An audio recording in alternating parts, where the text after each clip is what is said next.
So let me ask you a question. By a show of hands here today, who has ever experienced stress?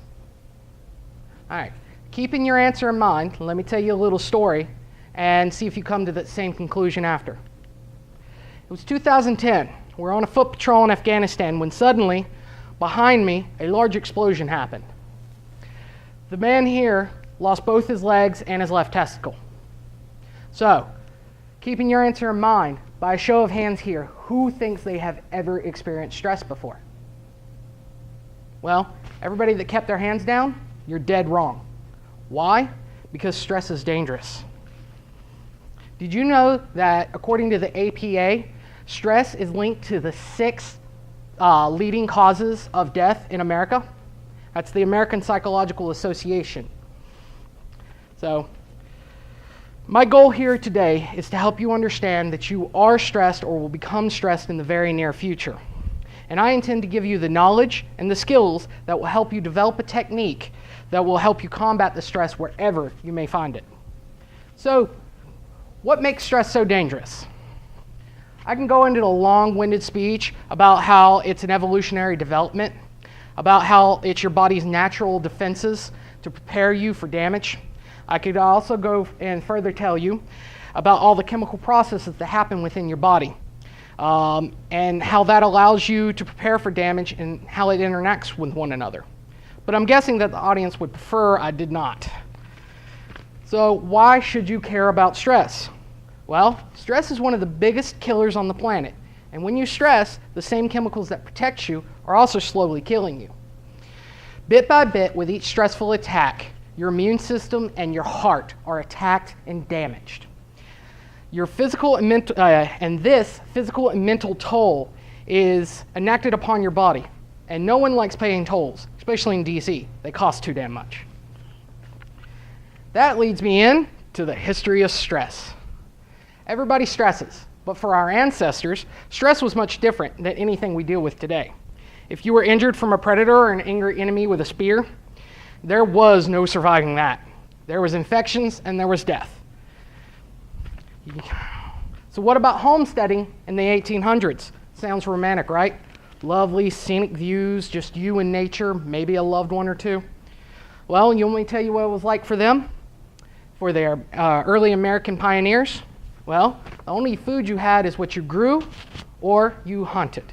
And if there was a drought, famine, or anything went wrong, you were left hungry. And that's not all. Did you know that for most of our ancestors, to clean the chimneys, you had to drop a live chicken down to break up the creosote? Not fun, right? And did I mention diseases yet? You know all those vaccines that you're given as a child?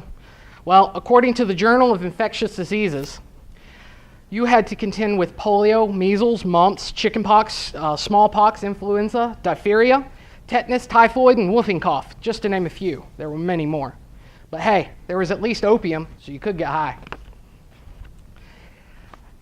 This leads me into hysteria. It is undoubtedly one of the first stress disorders attributed purely to women.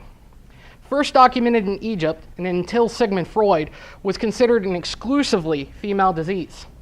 At various points in history, to treat this, the massaging of a woman's pelvis, her genitals, was embraced by many health experts as the go-to cure for this female hysteria.